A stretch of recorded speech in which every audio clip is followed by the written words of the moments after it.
चलिए आज से हम क्या करेंगे, कारक प्रकरण पढ़ेंगे। ठीक है ना।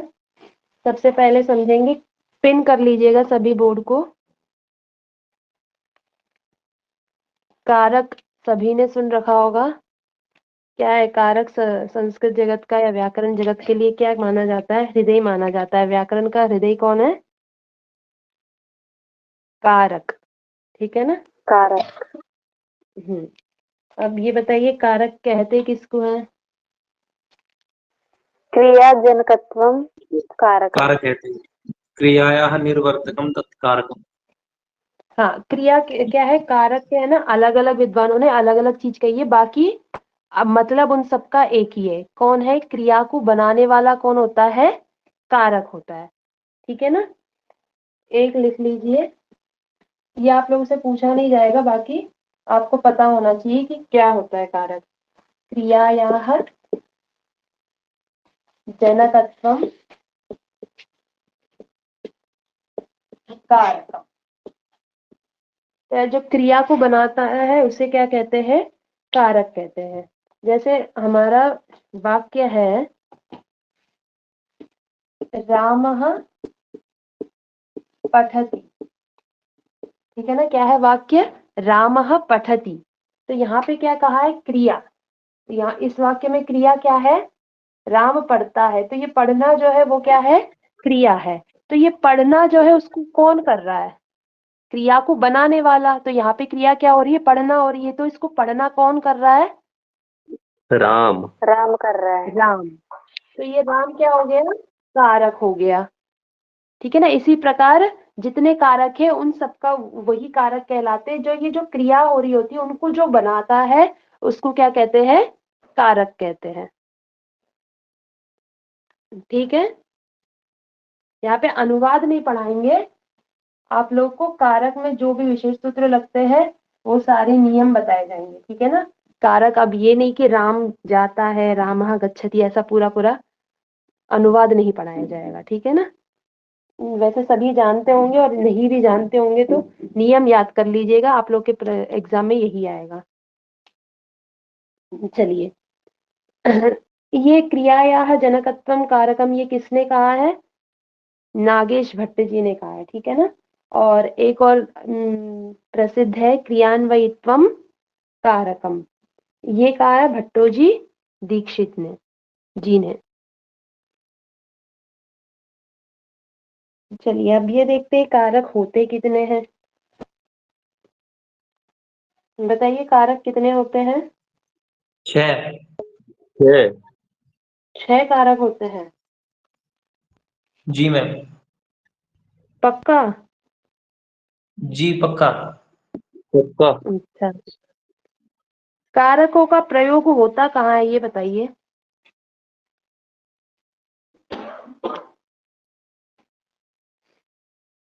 प्रश्न एक बार दोबारा बोलिए। कारक का प्रयोग कहाँ होता है? वाक्य में। हाँ, वाक्य में। और संधि का कहाँ होता है? शब्दों में। हाँ, शब्द या पद में। ठीक है ना।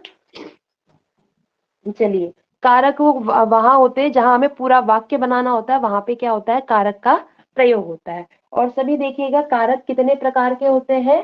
6 प्रकार के। 6 प्रकार के कारक 6। ठीक है ना। कौन सा है पहला? बोलिए। कर्ता। कर्ता के लिए क्या आता है? कर्ता ने। कर्म। कर्म को। और करण तीसरा से। करण से। करण ने के द्वारा। कर्म से के द्वारा। करण ने से के द्वारा या से के द्वारा। से के द्वारा। ठीक है ना।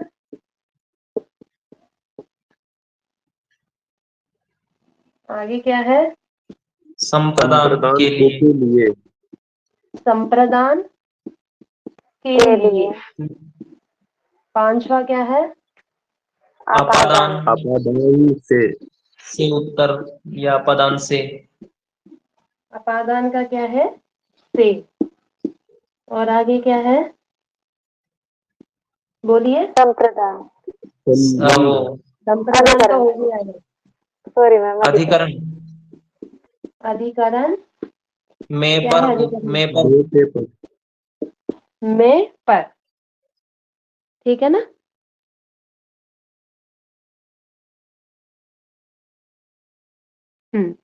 क्या है? कारक 6 होते हैं। वो 6 कारक कौन कौन से हैं मैंने बता दिया। कर्ता ने कर्म को करण से के द्वारा संप्रदान के लिए अपादान से अधिकरण में पर या पे भी कह दीजिए, ठीक है ना।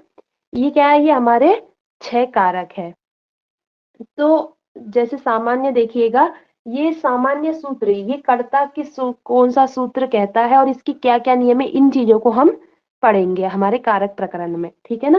तो देखिएगा, पहला एक चीज देखिएगा, ये जो कारक चीज है ना, इसका मतलब क्या है? सीधी सी बात है, शब्द रूप। क्या है? शब्द रूप। अभी आप लोगों ने जैसे याद किया है, रामः रामो रामाः, यही चीज क्या है? कारक है, ठीक है। और जो क्रिया होती है वो होती है धातु रूप। जो धातु रूप आप लोग याद करते हैं वो क्या होते हैं? क्रिया। और जो शब्द रूप होते हैं वो कारक होते हैं। अब देखिएगा, तो जो शब्द रूपों में जो लाइन होते हैं ना, कितने लाइन होते हैं जब याद करते हो? बताइए, शब्द रूप में कितने लाइन होते हैं? 7 7 और 7 8 होते हैं और संबोधन। बाकी 8 होते हैं, ठीक है ना। तो उन्हीं 7-8 का यहाँ पर है, उन 7-8 में से यहाँ पे 6 गिना दिए गए हैं, वो क्या है? कारक है। अब देखिएगा, जैसे मैं अभी प्रथमा द्वितीय विभक्ति जानते हो ना, तो ये कर्ता कौन से लाइन वाला होता है? प्रथमा, ठीक है ना। जब कर्म होगा तो वो कौन सा आएगा? द्वितीय, द्वितीय। और जहाँ करण होगा तो कौन से वाला लाइन आएगा? तृतीय, तीसरा तृतीया और संप्रदान के लिए चतुर्थी चतुर्थी। और अपादान पंचमी, पंचमी पंचमी। और आगे क्या है? सप्तमी अधिकरण, अधिकरण सप्तमी, क्या है? षष्ठी को छोड़ देंगे क्योंकि उसको कारक में नहीं गिनते, ठीक है ना। तो 7वां आ गया है ये सप्तमी अधिकरण, ठीक है ना। इतनी बात समझ में आ गई। कारक 6 होते हैं। अब इसके बाद हम बात करेंगे विभक्तियों की। आगे बढ़े। जी मैम। जी मैम, विभक्तियां कितनी है? 7 7 है मैम। 7 विभक्तियां है। एक और को जोड़ देंगे, किसको? संबोधन को ही, दोबारा उसी को प्रथमा का प्रयोग होता है, तो क्या है? 8 विभक्तियां होती है, ठीक है। प्रथमा, द्वितीया,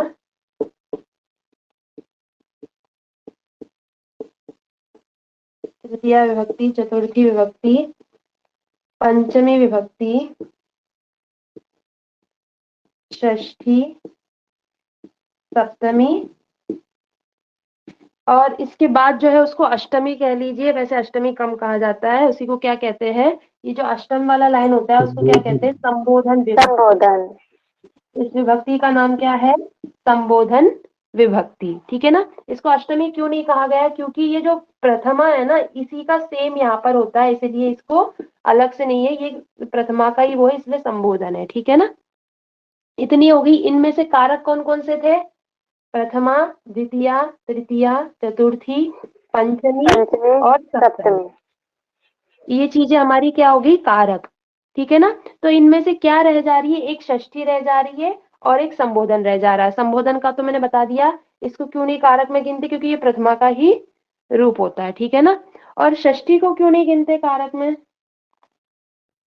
क्योंकि मैम षष्ठी जो वो क्रिया को मैम, बनाती नहीं है, वो केवल संबंध दिखाती है उससे। मैम क्योंकि है ना उसका कारक, जो क्रिया है उसका कारक से संबंध नहीं होता।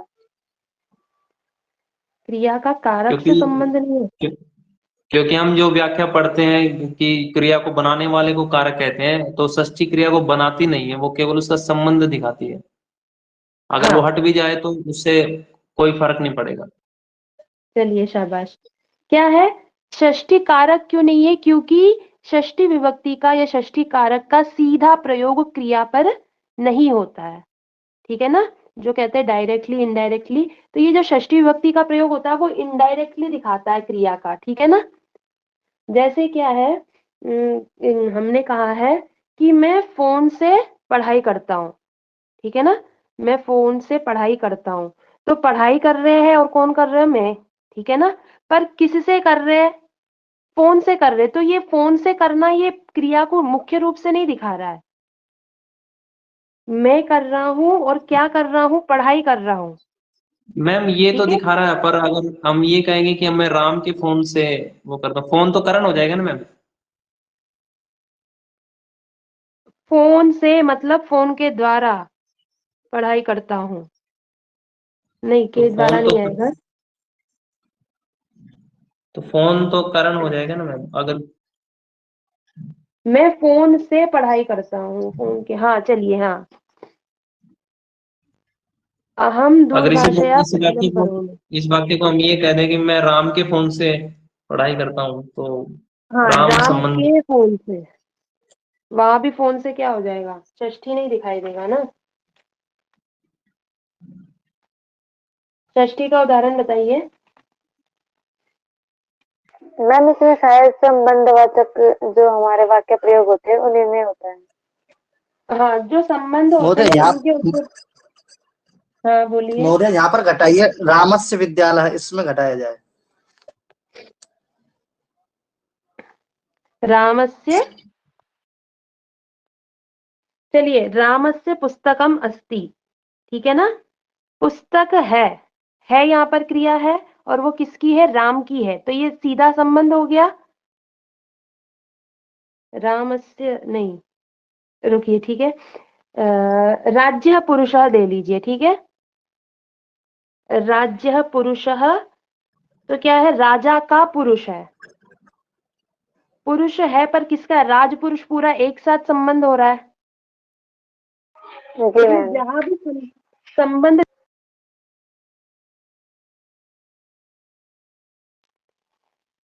जहां संबंध हो वो क्या है, कारक में नहीं गिनेंगे, ठीक है ना। इसी उदाहरण में जब षष्ठी विभक्ति पढ़ेंगे उसको और स्पष्टता से पढ़ लीजिएगा।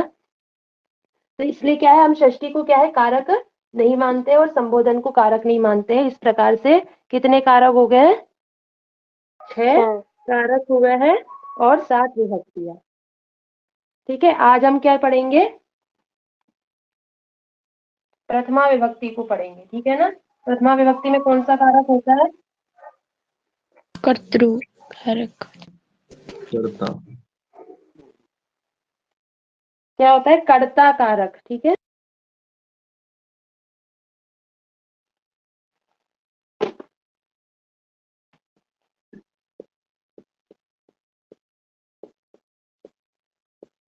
कर्ता कारक, कर्ता कहते किसको है,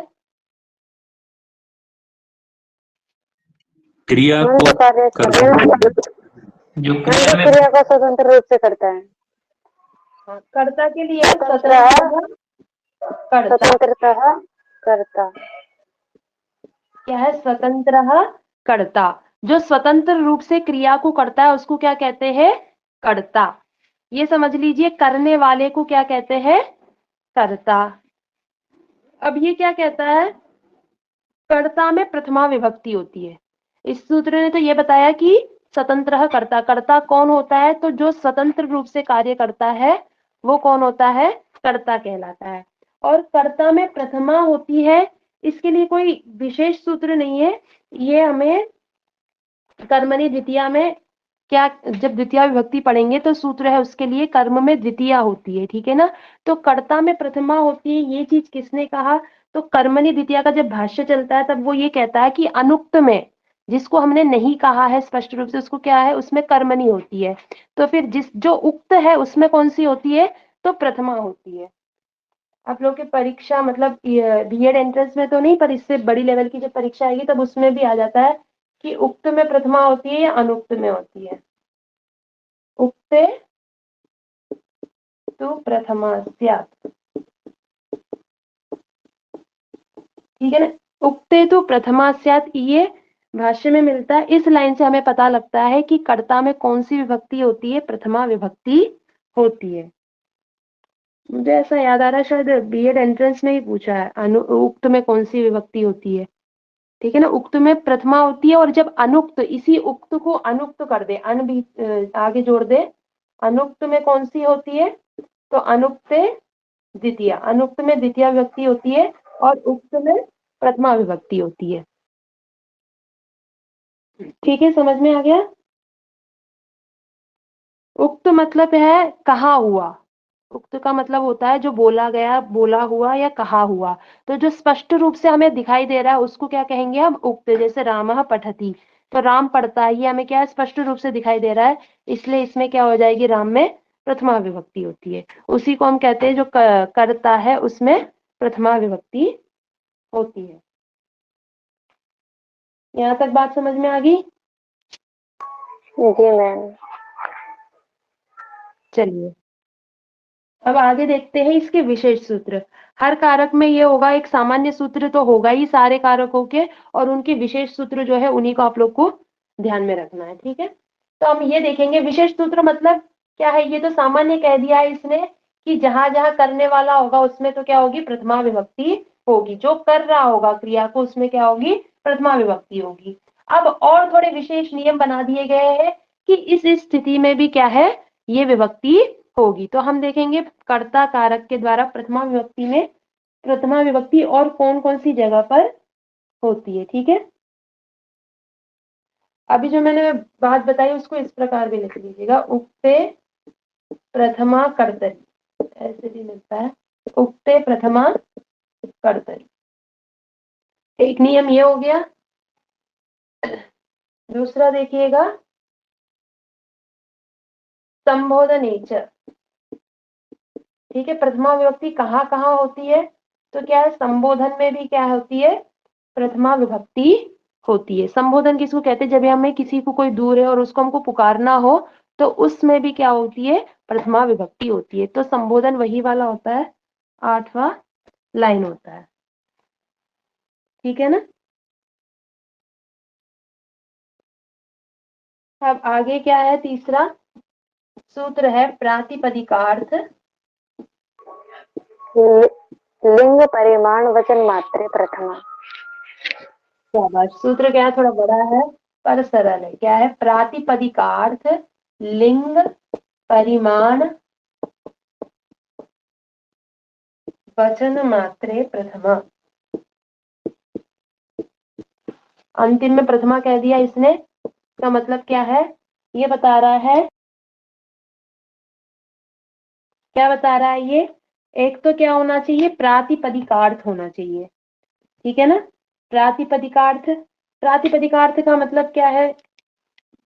जैसे कि कोई भी नाम है, ठीक है ना, कृष्ण ले लीजिए, राम ले लीजिए, या कुछ भी नाम है इस प्रकार, और इसी में एक आ जाते हैं, हाँ, ये प्रातिपदिकार्थ में नाम ले लीजिएगा। और आगे क्या है? लिंग। लिंग क्या है? स्त्रीलिंग, पुल्लिंग, नपुंसकलिंग, 3 लिंग होते हैं, तो तीनों लिंगों के लिए निर्दिष्ट करता है। फिर आगे है परिमाण। परिमाण मतलब मापना। ठीक है ना? मापन जब करते हैं उसमें भी क्या होती है? प्रथमा होती है। जैसे क्या है, मतलब संस्कृत में जो पुराने जमाने में मापन करते थे तो उसके लिए शब्द यूज होते थे द्रोण। द्रोणी ब्रीहि। हाँ, ये द्रोण है, और क्या है आगे? व्रीहि। हाँ, द्रोणो व्रीहि मतलब व्रीहि क्या, किसको कहते हैं? व्रीहि किसको खारी। बोलते हैं? तो ये जो व्रीहि है इसका मात्रा बता रहे कितना द्रोण होना चाहिए। अब द्रोण कितना है मैम ये तोलने बताइए। की इकाई, किसी भी चीज को तोलने की इकाई ब्रीहि। हाँ चलिए ठीक है। ठीक है, तो इस प्रकार जहाँ पे परिमाण कर रहे होंगे हम उसमें भी क्या होगी? प्रथमा होगी। फिर आगे क्या कहा? वचन। वचन मात्र में, वचन मात्र क्या है? कितने मैम वचन है? 3 तीन वचन, वचन है, एक वचन, द्विवचन और द्विवचन और बहुवचन। बहुवचन। हाँ, तो इनमें क्या होती है? प्रथमा विभक्ति होती है। और एक चीज है अव्यय योगेच।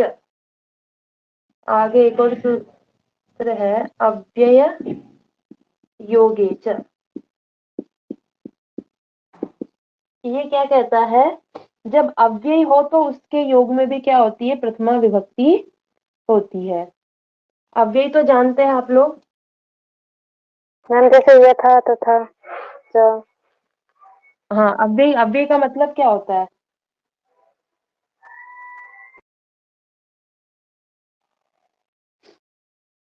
अव्यय वो होते हैं जिनके रूप नहीं चलते जिनके रूप हैं। नहीं चलते मैम, स्वरादि निपात में होते हैं। त्रिशुलिंग, हाँ, मैम जो जी मैम, स्वराज निपात अव्यय। ये सुभाष जी कुछ कह रहे हैं क्या? हाँ जी मैम, मैम बोल रहे थे कि अव्यय के लिए मैम एक जो है कारिका दिया हुआ है, सदृशम हाँ, त्रिशुलिंगेषु सदृशं त्रिशुलिंगेषु वचने सुच सर्वेषु यन्यव्ययति तदव्ययम्। क्या है, एक श्लोक है, हर चीज को श्लोक में बांधा गया है, कारक कितने हैं इसको भी श्लोकों में बंधा हुआ है, और इसी के अव्यय कहते किसको, इसका भी है, मतलब क्या है, सदृशम त्रिशु लिंगेशु, तीनों लिंगों में जो एक समान होता है, और वचनों में जो एक समान होता है, सारी विभक्तियों में एक समान होता है, मतलब जैसा है वो वैसे ही रहता है। जैसे हमारा क्या है, च च किसके लिए हम प्रयोग करते हैं, और शब्द के लिए प्रयोग करते हैं, पर क्या कभी इसमें देखा है कोई विभक्ति लगाया हो, धातु रूप बनाया हो इसका च का, या शब्द रूप नहीं। बनाया हो? नहीं बनाया। ये क्या है, हमेशा हर स्थिति में अगर लड़के को कह रहे हो या लड़कियों को कह रहे हो या कोई नपुंसकलिंग वस्तुओं को कह रहे हो, तो भी क्या है, च वैसी की वैसी ही रहता है। तो यही चीजें जो जैसी की वैसी रहते हैं हर परिस्थिति में, उसको क्या कहते हैं, अव्यय कहते हैं। तो आप इस प्रकार के देखोगे तो बहुत सारी है जो आप लोग खुद भी जानते हो, एव है, अपि है, यथा है, तथा है, इस प्रकार के सारे शब्द क्या है, अव्यय कहलाते हैं। तो ये क्या कहता है, अव्यय योगे च, मतलब जब अव्यय का प्रयोग कर रहे हैं तो अव्यय के योग में भी क्या होती है, प्रथमा विभक्ति का प्रयोग होता है। जैसे क्या है, रामः एव गच्छति, रामः अपि गच्छति, ठीक है। इस प्रकार अव्यय का जब योग होगा तो भी क्या होगा, प्रथमा विभक्ति का प्रयोग होगा। तो प्रथमा विभक्ति का कहाँ कहाँ प्रयोग होता है, तो ये इसके ये 4 नियम हो गए, उक्त में, संबोधन में, प्रातिपदिकार्थ इसमें, और अव्यय योगे च। सबसे सरल विभक्ति है कारक, हेलो मैम, कर्ता। Hello ma'am. हाँ बोलिए। मैम जो अव्यय का सूत्र है, जैसे कि स्वर आदि निपात अव्यय, तो मैम इसमें निपात का अर्थ क्या होगा यहाँ पे? मुझे तो नहीं निपात का पता है कि क्या होता है। अव्यय का मतलब पता है ना? जी मैम। हाँ, निपात अव्ययों के नाम को ही निपात बताया है। बाकी निपात जो होती है वो व्याकरण में एक अलग चीज भी होती है, जो शब्द हमको जैसा बनाना होता है वो निपात शब्द से करके हम लोग बना लेते हैं। मैम जैसे हमने ठीक है ना? संधि में पढ़ा था ई इंद्र उ इंद्र, तो मैम वही निपात है ये? वही निपात है। नहीं, वहां तो हम प्रकृति भाव कर रहे हैं ना। तो मैम यही कहना ठीक रहेगा कि अव्यय को ही निपात कहते हैं? हाँ हाँ, अव्यय को भी निपात कहते हैं।